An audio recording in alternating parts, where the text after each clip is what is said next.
Relaxing at home this morning, Jake Higginbottom was still coming to terms with the fact he's Australia's highest-ranking junior golfer, following his win in Victoria. It was my first time down there, so I've never played the golf courses before either. It was pretty tough. It was windy and freezing, but I played well and got the job done. If he can maintain the form that's already seen him win the New South Wales Junior and finish second at the Australian tournament, Jake will qualify for the World Championships in the US.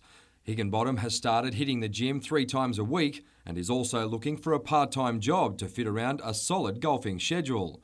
Proving just how serious he is about the sport, the teenager's family has supported his decision to leave school early. Me and Mum and Dad thought if you go to year 11, 12, it's to get your HSC and you're trying to get the top mark you can get.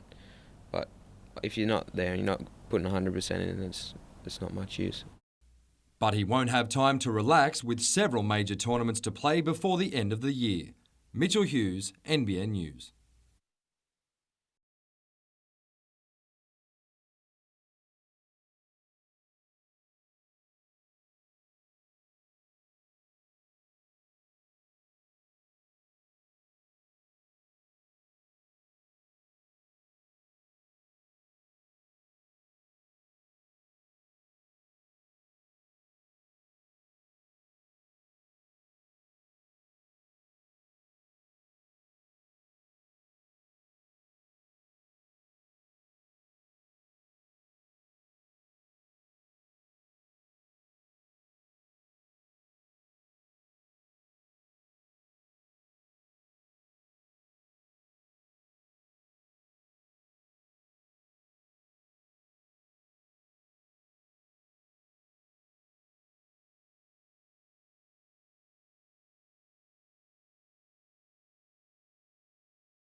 My only hope from the result that we have achieved today is that he and other abuse victims have the strength and courage to come forward and achieve justice as we've seen today. Victims of abuse no longer have to hide, as there is no shame in this. Just all goes back onto the family, his ruined families, siblings. It's disgusting, the hierarchy in the Catholic Church.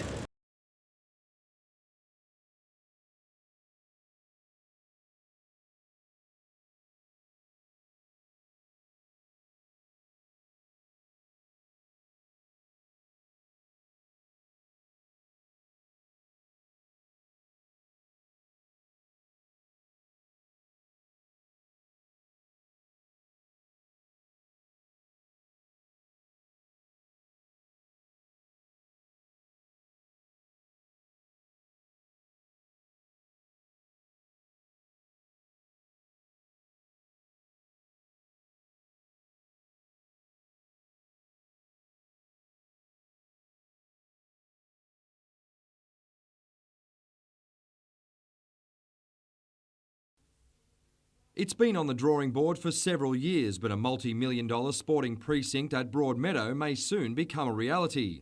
Representatives from 20 key stakeholders met at Energy Australia Stadium this morning to begin identifying opportunities and limitations. Former Newcastle Knights forward Mark Sargent will be the project's middleman, helping organisations such as the Hockey Centre, District Park Tennis, Harness Racing and even the Rescue Chopper put forward their ideas. We will be focusing on ensuring that everyone gets a fair say, and we've tried to structure the process in such a way that there's a nice consistent approach taken to everybody. The group says communication is vital. coordinating events between venues and organisations to help with issues such as parking. Ideally, we'd like to get rid of all the boundaries of the various precincts and say this is one big precinct and it's where you come to play. Better use of public transport is another concern, with an upgrade of Broadmeadow Station on the cards. If Australia is chosen to host the 2022 World Cup, the precinct will be essential to Newcastle's chances of getting games. The idea of a hotel on the site has also been floated. Two of the shortcomings that have been identified about Newcastle in terms of being a World Cup host city relate very much to accommodation supply. We don't have enough. And the other one is in terms of transport. Mitchell Hughes, NBN News.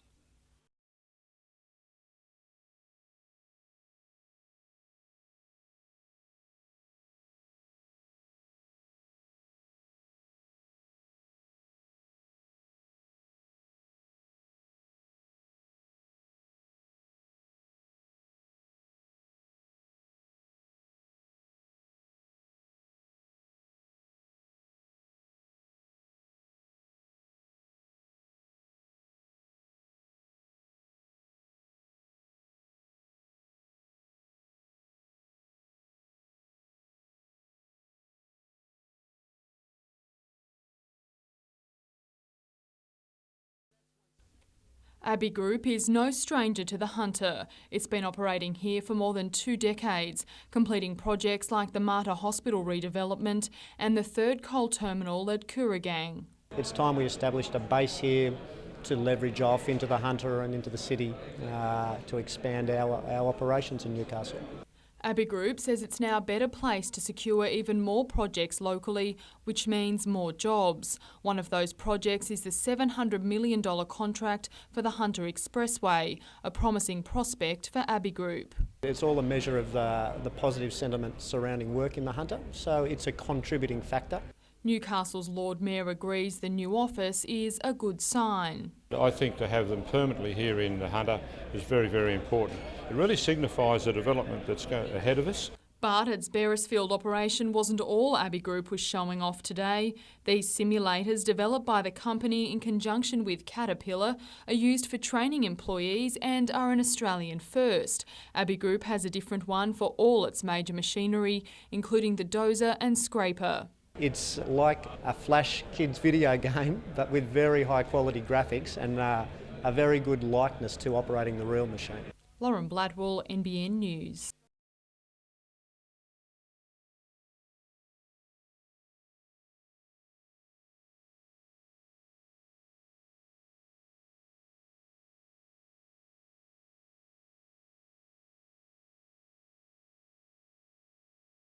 I thought to create something innovative, I wanted to take a form that's usually created using paper and create it in a fabrication.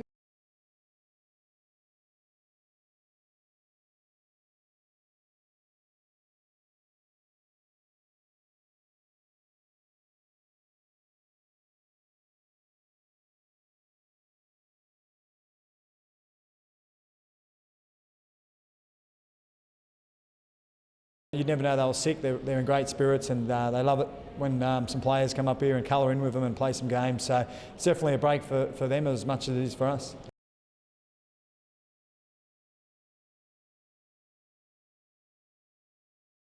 We can influence people and make them smile. So when we come out here, I get so excited, to come out here and just play with all the kids, be a big kid myself and just muck around, and it's really good fun.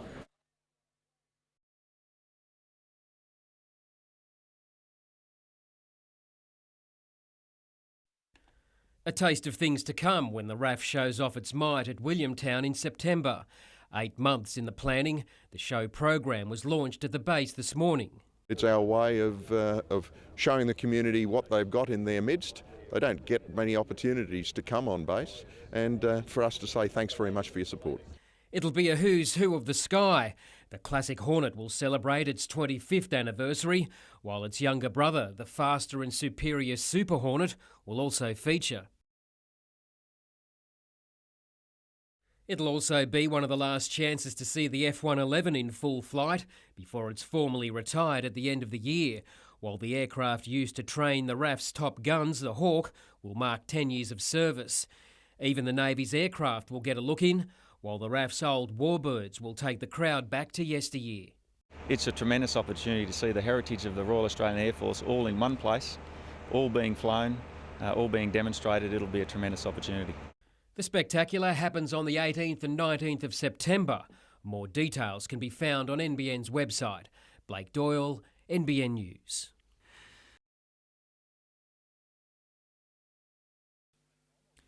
With the recent retirement of Steve Price, Adam McDougall is now the oldest footballer in the NRL, and he's beginning to feel it. Nursing a sore knee, he's recently returned from a broken thumb and has suffered enough bumps and bruises this year to convince him what path he should take. I've pretty much made that decision, and I'll sort of make it public, I suppose, in the next month or so. While Doogs may be approaching each game like it's his last, Steve Simpson just wants to get back playing. A chronic knee injury will keep him sidelined for the next 3 weeks at least. It'll never really go away. I'm just hoping a lot of the soreness will come out of it. So, yeah, hopefully in the next few weeks it settles down. I can get back on the field. That's when he'll be able to make a call on his own playing future, given he's off contract at season's end. And there's more than one hoping the club stalwart doesn't join a list of careers cut short. Poor old Stephen Price didn't get an opportunity to finish playing, and being such a great player, it's disappointing for him. So I'm hoping for Simo that he gets back on the field and is able to finish his career, on the field rather than not being given that opportunity to.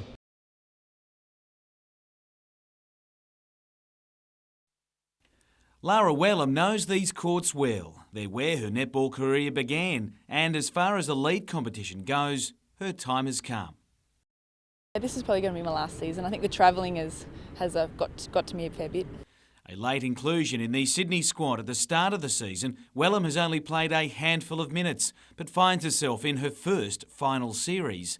Banged up after last weekend's shock loss, her Sydney Swifts must beat New Zealand's Waikato to reach the decider, and if they can end their season on a high, it'd round out her playing days just fine.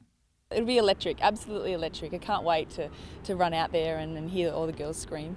With the Jaggers and the Sandpipers, I never made a final series, so hopefully with the Swifts, I've finally made the final series, and hopefully we can come away with the big grand final.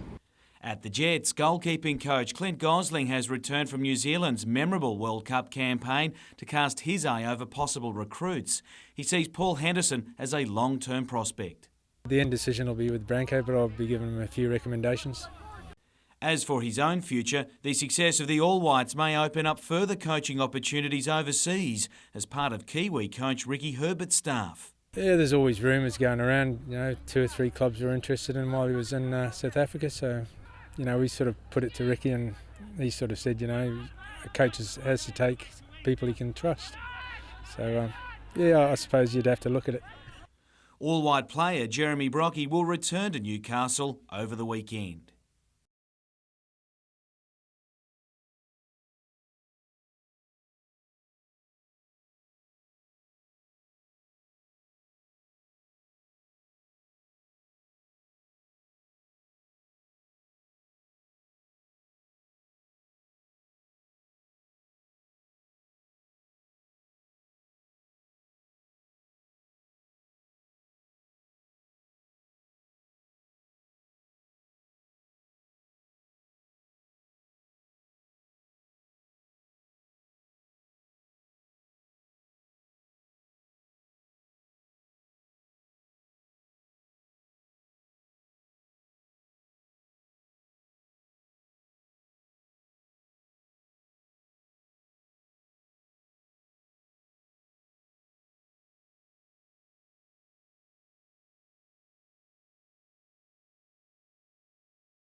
40 years after returning from Vietnam, Dave Cook is still harbouring a lot of guilt.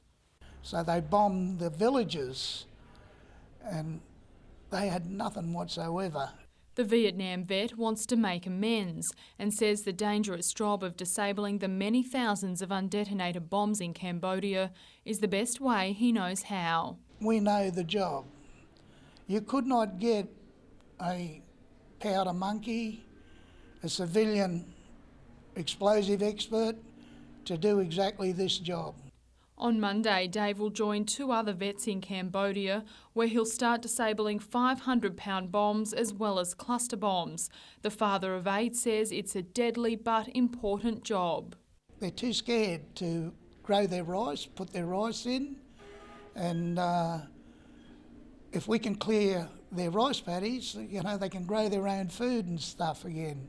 The community, which rallied around Dave to get him to Cambodia, think he's one brave soldier. Today they farewelled their friend with a schooner and a pat on the back at his local watering hole. I think he's very brave for what he's doing, going over, maybe to right some wrongs that might have happened over there, and hopefully save some kids' lives along the way.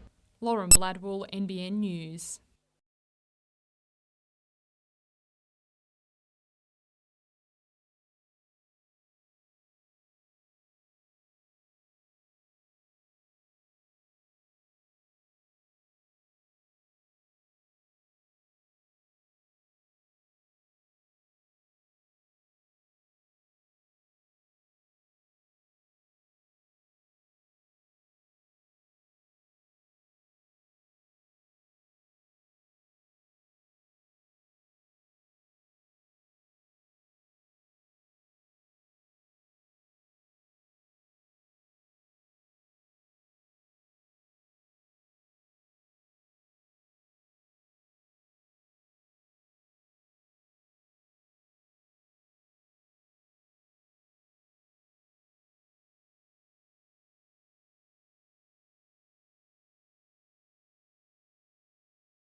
The pain has drained, but the bruising remains, and that's enough for Kath Cox.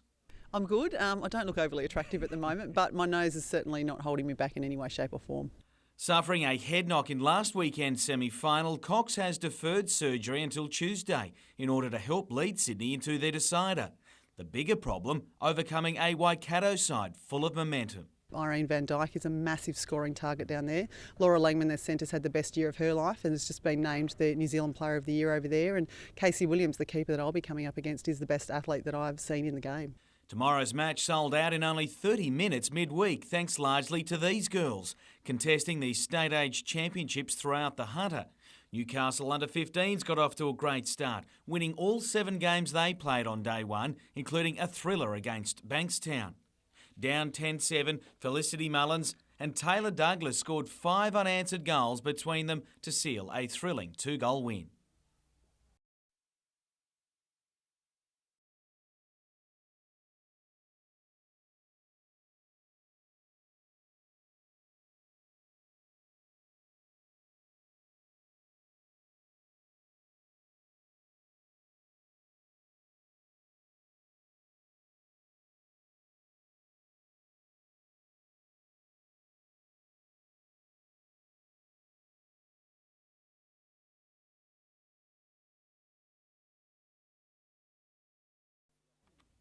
It's long been seen as the swamp by the sea, a dumping ground littered with illegal activity. But to these people, Belmont Wetlands offers so much more. This is a state asset right on their front doorstep. With a lot of potential. It's got a huge amount of potential. In 5 years, most of the obstacles have been eliminated. Well, this year the volunteers have clocked up about 600 or 700 hours of volunteer labour. Making way for growth. A draft plan to turn the site into our next tourism hotspot is in the state government's hands. With the beach so close, experts reckon business and the environment can coexist. This area behind me will become an entertainment precinct and have concerts to rival those currently in the Hunter Valley. We're expecting an announcement any time soon.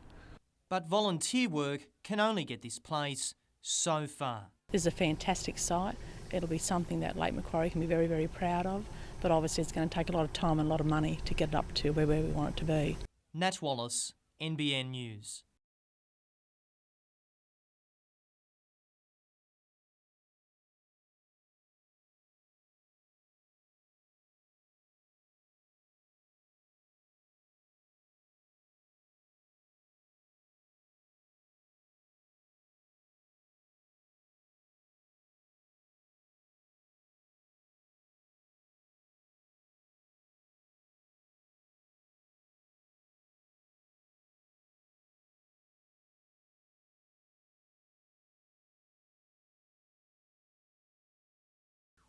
Tomorrow night in NBN News, we meet a man who's travelled almost 3 million kilometres to help save countless lives. The most experienced intensive care ambulance officer in New South Wales is calling it quits after 37 years. That's tomorrow night on NBN.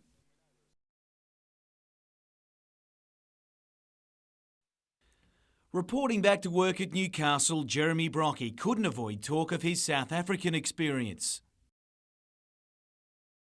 And he didn't mind a bit, given the unbeaten run the All Whites enjoyed at the World Cup and getting some game time of his own. Ever since I was a young kid, I set a goal of representing my country at a World Cup, and as soon as that dream came true, it was just amazing and definitely my career highlight.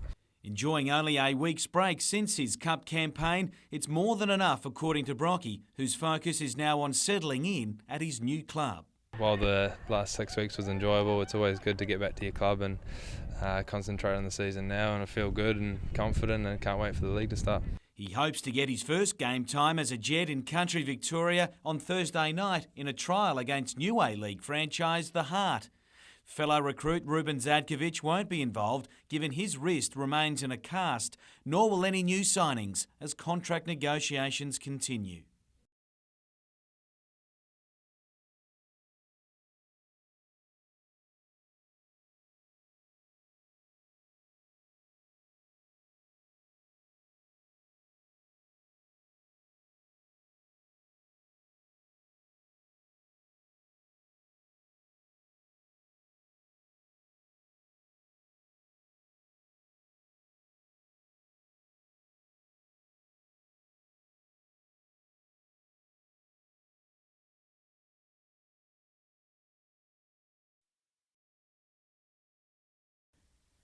The doors of the Kensington nightclub are almost ready to open. The only problem, its liquor licence hasn't been approved.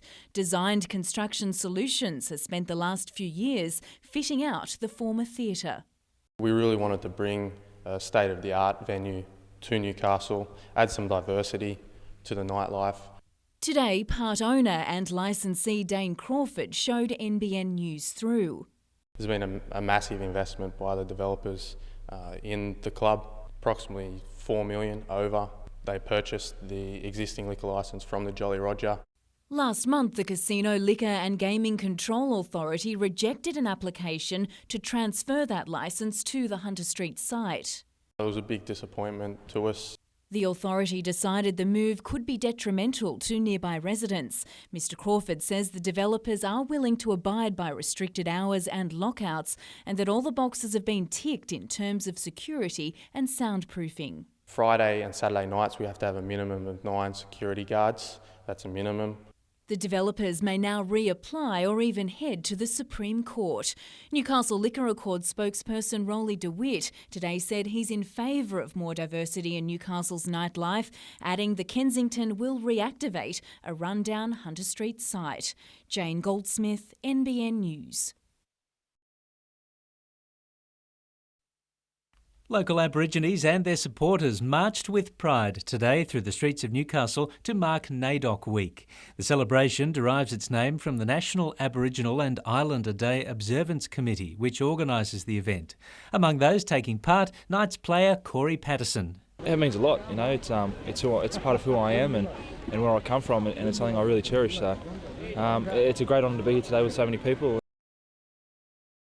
Elders remain furious over Andrew Johns' recent racial remarks against fellow players and say the NRL's lack of official sanctions against Johns has sent the wrong message. So there's a history of this type of thing, and it's raised its ugly head again, and we're not too happy about the response and the way they're dealing with it. We're concerned about the old racism reality. It is a reality. It's a reality in the world, and we hope that people will take appropriate measures to bring this, to bring at least some decent relations back together again. The theme of this year's NAIDOC Week is closing the gap by leading the way. Paul Lobb, NBN News.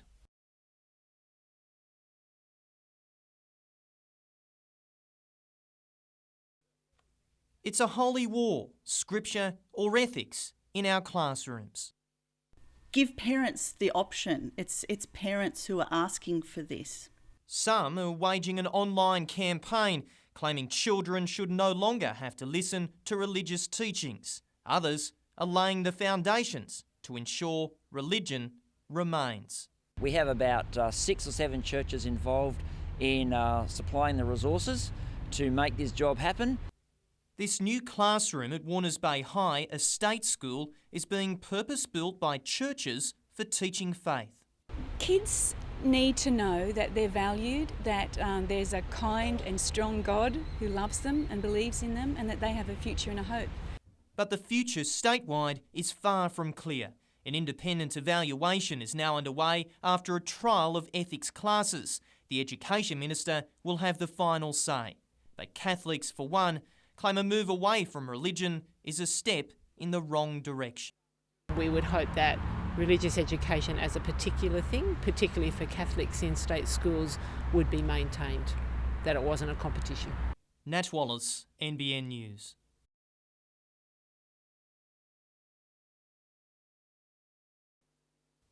A simple yet important message. It's time to lift the lid on bowel cancer. So the other slogan is it's cool to check your stool. It seems too few of us are worried, and that's hard to digest for survivors like Russ Cooper. It's the #1 killer in men. It kills more than car accidents, but it does not get the publicity that car accidents get. That was partly the reason for this giant inflatable bowel at John Hunter Hospital today. It raised eyebrows and hopefully awareness. Well, nobody likes talking about their bowels, and the colon is a difficult topic sometime to breach. The bottom line is we all need to eat right. Healthy eating is important because it all just helps to keep the digestive process working properly. And get a test if you're over 50. If it's detected in its early stage, it can be a curable cancer. To make sure all is working as it should. We all have one, and we've got to look after it as well as we look after the rest of our body. Nat Wallace, NBN News.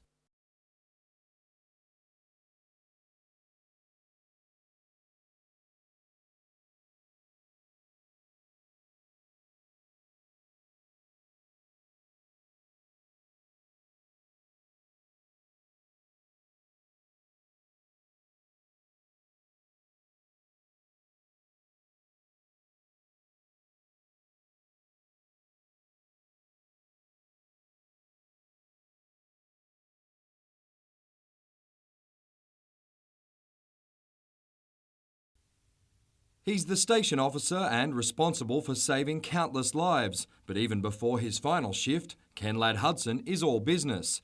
A comprehensive check of equipment and supplies, a vital part of a job which has provided a lifetime of memories. A lot of excitement, a lot of drama, a lot of sadness, but it's, I guess I'm really looking forward to going back to normal everyday work with no rosters and no night shifts. Starting in Sydney in 1974, as a junior officer, Ken was involved in Australia's worst rail disaster at Granville, which killed 83 Australians. Moving to Tea Gardens in 1988, the paramedic was in a command position among the chaos of the Newcastle earthquake. In 2000, he was chosen as a venue commander for the Olympics. And just 2 weeks ago, he attended yet another tragic collision, this time at Freeman's Waterhole. Like our police and firefighters, ambulance officers rely on a special bond. You have good days, you have bad days, and if you've got your comrades with you, your partners who are working with you closely, they know how you feel, and we often debrief each other when we get back to the station, and it is like a family. Ken says the workload has increased dramatically during his career, but the thin line between triumph and tragedy remains the same. You'll always remember the bad jobs. They still come back to mind, and I think we learn to live with that. It's the good jobs also, the ones where we can say we actually saved that life. Young 14-year-old girls being pulled out of a swimming pool and, they're walking around the streets today. It makes the job very, very satisfactory for each and every officer. After he hangs up the overalls for the last time, will it be tough to ignore that siren? I'll probably turn my head to see where it's going, but I won't follow it. Mitchell Hughes, NBN News.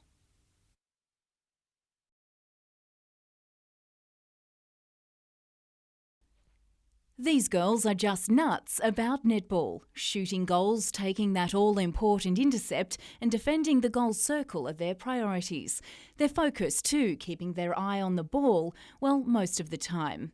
They're the best juniors from across New South Wales, 4,000 in total, and they fought hard at Newcastle, Maitland, Charlestown and Lake Macquarie over the past 3 days. Throw into the mix 450 umpires and thousands of mums and dads, and you've got the State Age Championships. Among the Hunters' best hopes in Division 1, Newcastle's under-15s team.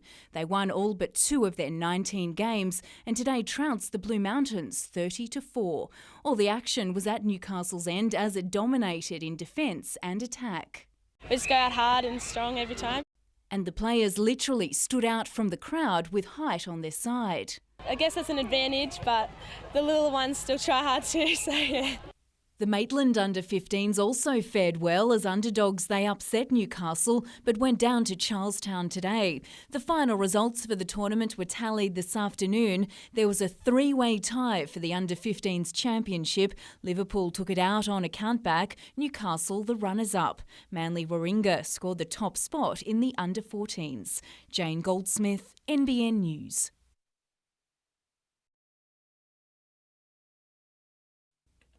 The Knights came to Muswellbrook and weren't the kids happy about that. Almost the entire top grade squad hit the upper Hunter town, but it's in Newcastle on Sunday against the Sharks that the Knights really need to turn it on.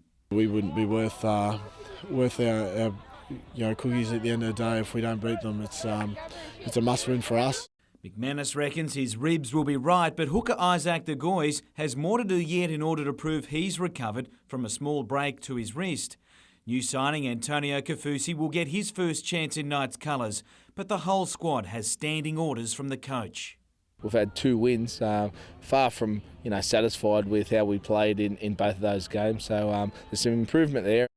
Everyone felt like a winner today though, the local council included. There were 180 kids with eyes like dinner plates today when their heroes strode onto this Olympic Park. So it's not something small, it's something very commendable.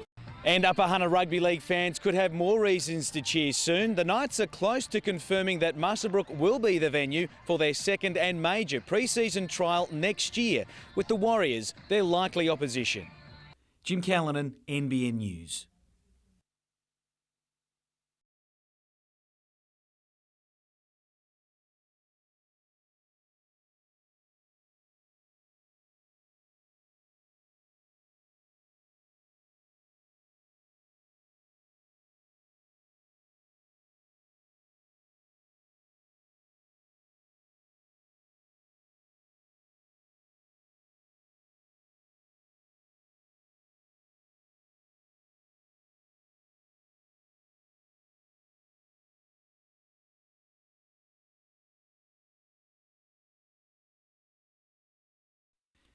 You'd hardly know to look at him, but Jeremy Tills was on these very fields at Hunter Valley Grammar not so long ago himself.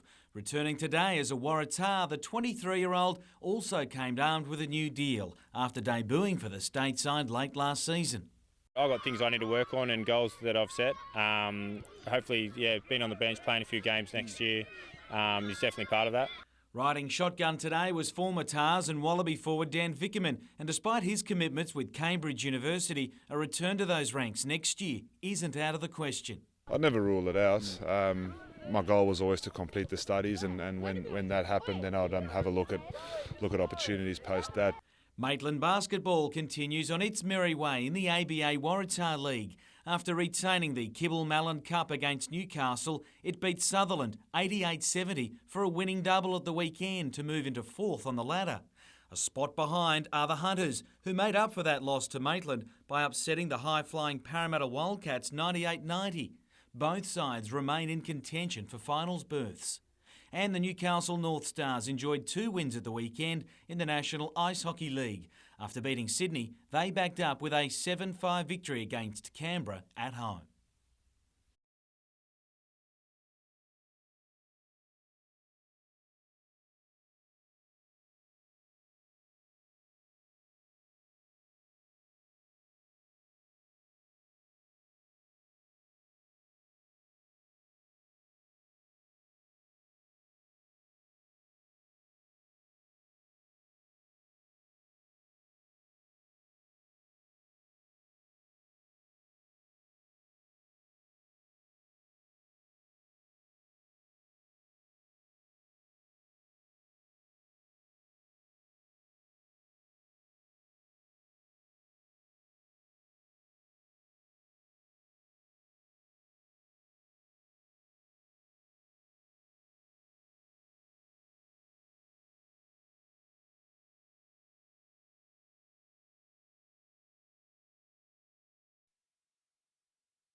Just a few hundred metres from the Kensington nightclub site is one of Newcastle's most exclusive locations, Church Street. Residents there, some of whom won't go on camera, are concerned the venue would exacerbate alcohol-related violence. Look, the problem I think that most residents have is that it's not concern about whether there's a nightclub or not, but there are other problems in the city like too much alcohol, too much noise and too much violence. Greg Hansen has lived here for 35 years. Would hesitate about going into the city, certainly at the end of the week, after about 8 o'clock at night. Some nearby retailers have welcomed the proposed nightclub as long as it operates within the city's restricted trading hours and has appropriate security. I think it's important to encourage investment and development into the Hunter Street area. What we have at the moment is boarded up areas. NBN News was shown through the venue yesterday and our story generated plenty of discussion. Comments on our website include, "There is actually quite a lot of people living near it. We do not need another late night venue." While another argued, "You don't live in the city for peace and quiet." And has anyone noticed how run down Newcastle is becoming? Here we have people pouring millions of dollars and time into a building. Meanwhile, police say they objected to the liquor licence application due to the close proximity to residential areas, adding we have a sufficient number of licensed premises. Jane Goldsmith, NBN News.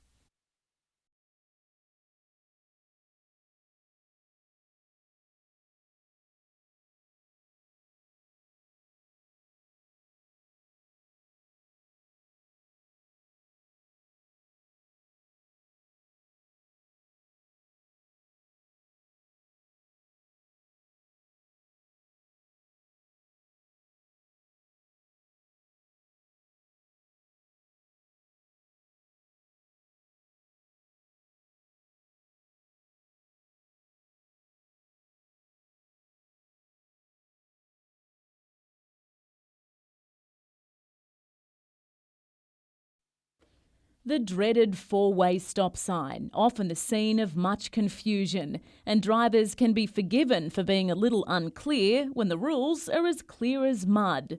For regular stop signs, drivers must give way to all vehicles travelling in, entering or approaching the intersection. But what happens when there are 4 stop signs? Give way to your right on the four-way stop sign, yes. I just kind of sit there for a bit and have a look around. If the others don't look like they're moving, then I'll go. Well, I always give way to my right, and I think that's where the right of way came about.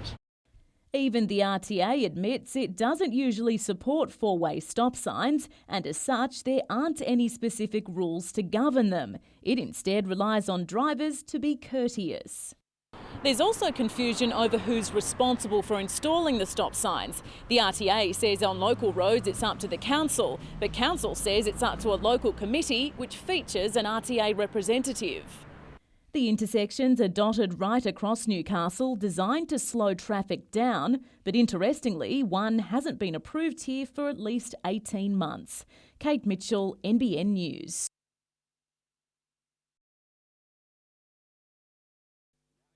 They marched down the boulevard at Toronto today in a display of pride and culture. Aboriginal and Islander people are playing increasingly important roles in all facets of the community, and helping guide them to success are liaison officers like Nathan Brennan, who oversees about 2,500 Indigenous TAFE students each year. A strong link's been shown that education is a key in regards to meeting their housing needs, meeting employment, and also that mental well-being. Julie Smith is currently recruiting Aboriginal and Islander people for roles within Hunter New England Health. We find that if we have a lot of Aboriginal employees within the health service, we can deliver more appropriate services back to community, and often community will come to the health service if they're serviced by Aboriginal people. Former Knights player and police community liaison officer Brett Grogan says the relationship between Aborigines and the police has also improved greatly. All good reasons to celebrate during NAIDOC week. Paul Lobb, NBN News.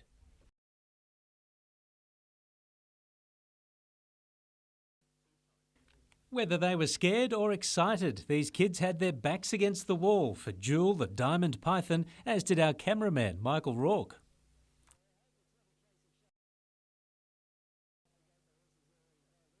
The Junior Rangers program teaches children all about some of our most feared and loved creatures. But anything through our koalas, snakes, and we've got a bunch of animals that we don't keep on display that we use for educational purposes.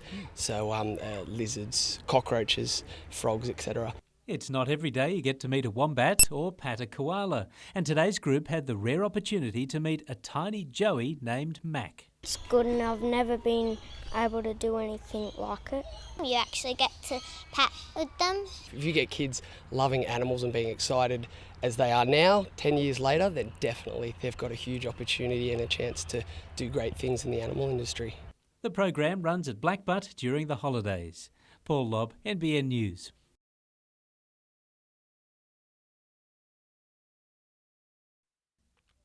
A father and son who love their horsepower. While Sean McClellan hits the track, his dad Daryl does the same, just without the wheels. I think we both got the need for speed, so that suits us both. But that's where the similarities end. You can put the brake on when you want to, you can't brake with a horse. It's got a mind of its own. Some might say this Medford teenager also has a one-track mind. He's emerged from the dust to be at the top of his game in just 3 years. Can't describe how good it is to be an Australian champion. He wants to become a world champion. And can he do it, Dad? I'm tipping he can. And when it comes to proud dads, there's also Rob Pickering. His son Josh is a special talent. Josh is born with a genetic disease. Basically, he has a liver and lung disease, currently in remission. And that's not the only weight this 13-year-old's carrying. My mum had breast cancer, and it's just to support her, and so I just have pink ribbons for everyone who has cancer. Already a two-time junior champion, Josh's path is clear. I'd love to win a world title. I'm just going to follow my dream. A dream Chad Reed and Casey Stoner once shared, then realised. Nat Wallace, NBN News.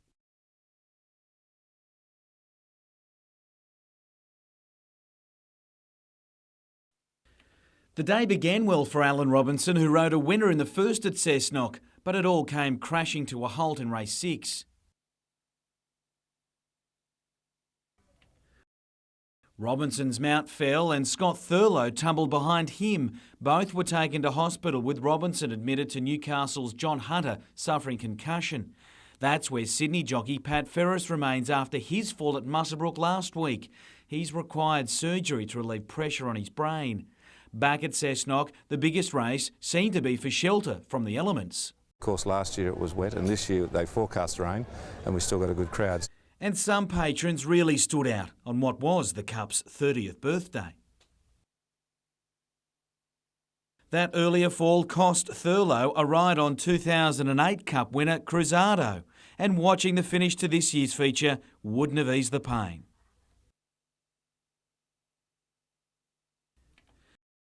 Prepared by 80-year-old trainer Albert Stapleford, it bolted home, paying a healthy $24.70. Newcastle's form has been hot and cold this season, and Jared Mullen can attest to that. One to carry the burden of a collective performance on his own shoulders, it's often reflected in his own game. And he's working on ways to get around it. Going to the games, not worrying about how sort of I've got to perform, just sort of playing what's in front of me and not putting so much pressure on myself to do things that I don't train for. It showed against the Titans, where he looked back near his best. Setting up tries and using his kicking game, it was certainly one of his better outings.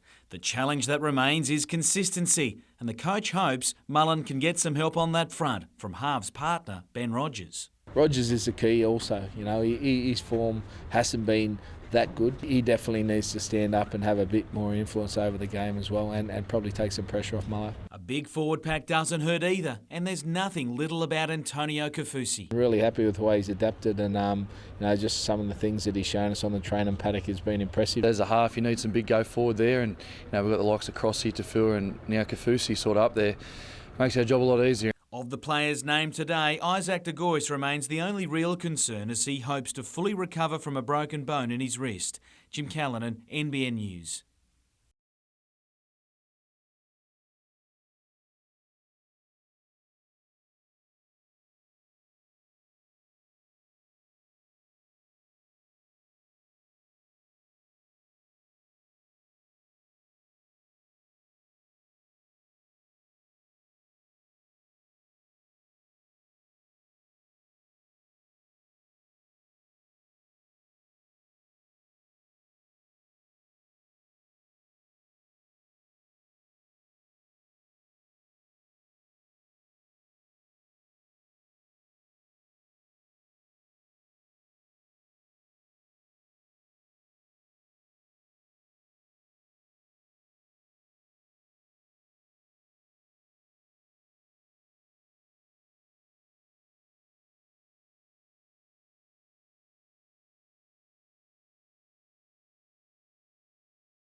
Chris Houston fronted court with his solicitor Peter Harper this morning. He had been ordered to enter a plea today. Instead, his case was adjourned for 3 weeks, with his solicitor explaining discussions are continuing with the Director of Public Prosecutions. Mr Harper told the court some of the brief of evidence is still outstanding, including telephone intercepts. Houston made a few brief comments as he left, but refused to discuss the proceedings.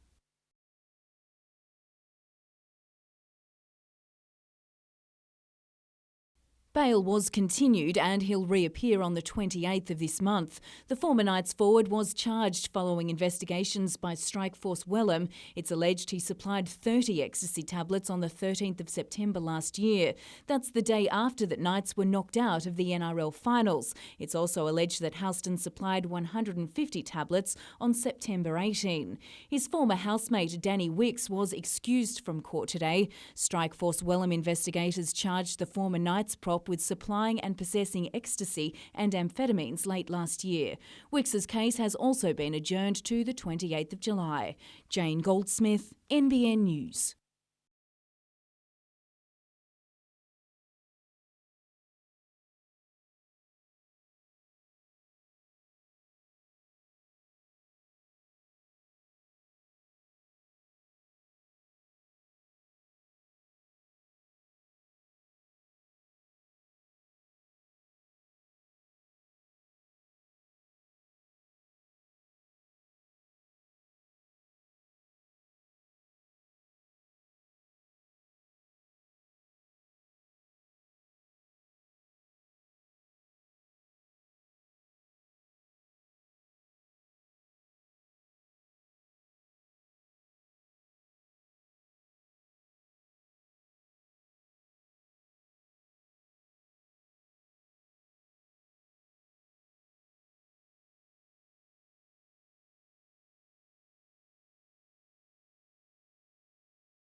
The Planning Minister has called it a step in the right direction.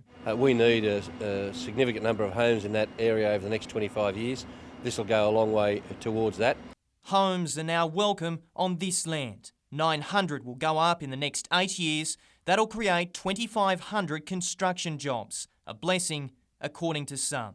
I was on the council when the first DA came in on this land, and there was a lot of public reaction to it. A lot of public didn't want it. As the advertisements suggest, the seaside development is close to some things. The village will go right down to Stockton Beach and adjoin land owned by the Worimi people. The local Aboriginal Land Council was not totally against the development and is happy with the outcome. Conditions have been imposed to protect the environment. Some 79 conditions that particularly look after the ecology, looking after 31 hectares of wet heath. But by its own admission, the state government says we need 22,000 more homes in Port Stephens within 10 years just to keep up with population growth. And these plans are only a small part of the solution. If we're going to have 22,000 more people, the state government's got to get off their backside and not only this one, but rezone some more residential land so we can get on with increasing our population. Nat Wallace, NBN News.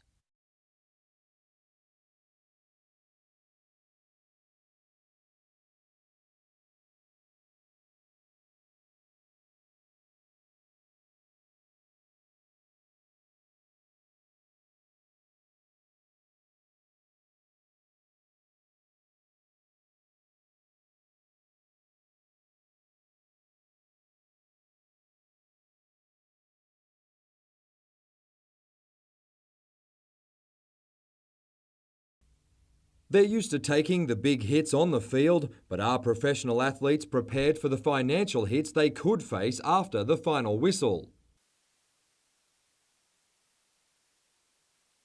Members of the Newcastle Knights first grade squad have been taking part in an 8-week course run by the Hunter Community College, teaching the pitfalls of owning your own business.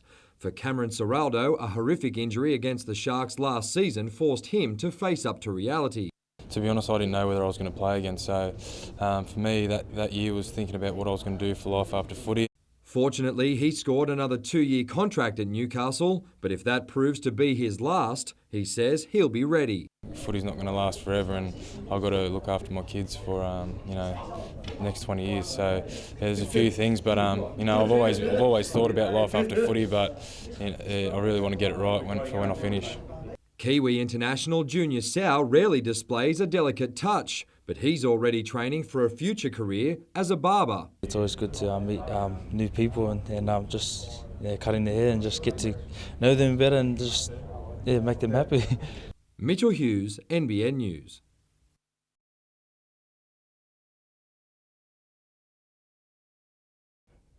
He's played in the NBN State League for Azuri and led the Jets youth side for 2 seasons. Now Taylor Regan is ready for the big time. Plying his trade at centre-back, the 21-year-old knows he has big shoes to fill. The 2 players in my position are Lubo and Nikolai. obviously they're going to play. You know, they're great players. But as long as I can prove that, you know, if one of them gets injured, that I can do the job, that's what I need to show. And this game against Melbourne Heart will hopefully show that. Newcastle added several big names in the off-season, but choosing a local junior also provides hope for aspiring Jets in the Hunter. I think you need to do that. I mean, he's a local boy. Everything says that that's the right thing to do, and hopefully he plays well and does well, and it's good for the town, it's good for the development process. Injuries have forced assistant coach Mark Jones to select a mix of youth and experience for the Heart match. With Joe Wheelhouse and Tarek Elrich left out, Brodie Moy has his chance to impress from right back. Marco Jesic is also in the squad as he looks to put several injury-plagued seasons behind him. Meanwhile, the captain's armband is still up for grabs, with Branko Kalina yet to name a skipper. We've got a little bit more experience and a little bit more maturity, and we've got some boys that are willing to tell others what needs to be done, and that'll only help our discipline. Mitchell Hughes, NBN News.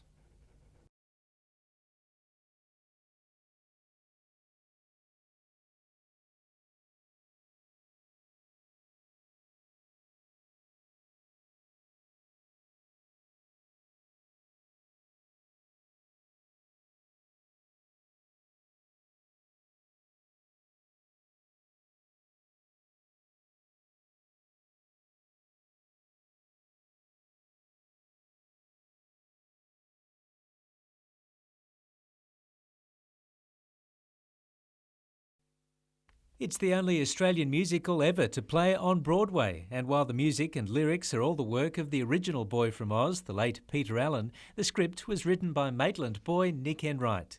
The Newcastle-based Metropolitan Players are staging the show with a local cast of more than 40 and one-time Young People's Theatre student Grant Drury in the lead role.